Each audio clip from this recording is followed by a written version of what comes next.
Hey guys, welcome back to another episode of my wedding bell series. In this video, I'm going to be talking about how to choose your bridesmaids.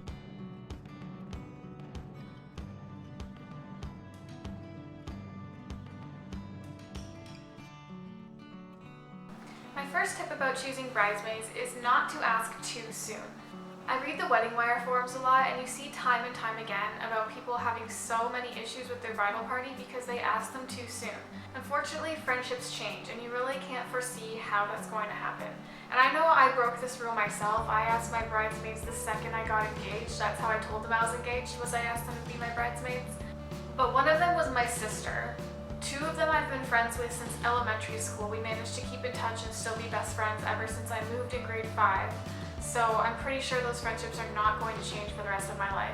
And then my other friend, we've been really close since high school. Frankly, where the drama comes from is brides have too many expectations and pressure put on their bridesmaids to do certain things, and that's not the way that you should treat your friends. Put very plainly, choose the people who are nearest and dearest to you. Pick your closest friends, or your siblings. If you're very, very close to your siblings or your future spouse's siblings, then sure, include them in the wedding party.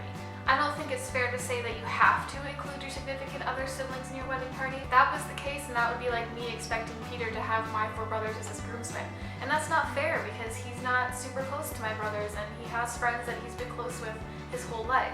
So have the people that are closest to you. You don't need to feel obligated to have anyone in your wedding party. You shouldn't feel obligated. You need to have the people that support your relationship and that are your closest friends.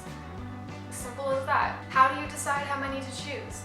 Well, honestly, that really depends on how close you are with people. My friend group was fairly small, so it was pretty easy for me to choose, but I also didn't want a huge wedding party because you have to also consider that the bigger your wedding party gets, the more expensive it will be. Because you need to consider whether or not you're paying for specific shoes that you want them to have, or specific jewelry, or hair, or makeup, or any of those things. Also considering all of the thank you gifts you need to get for them. These things all add up.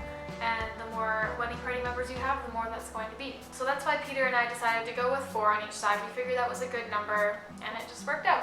Going back to what I said about feeling obligated to have someone in your bridal party, this also means that you don't need to have someone in your bridal party just because they had you in theirs. It's not a tit-for-tat situation.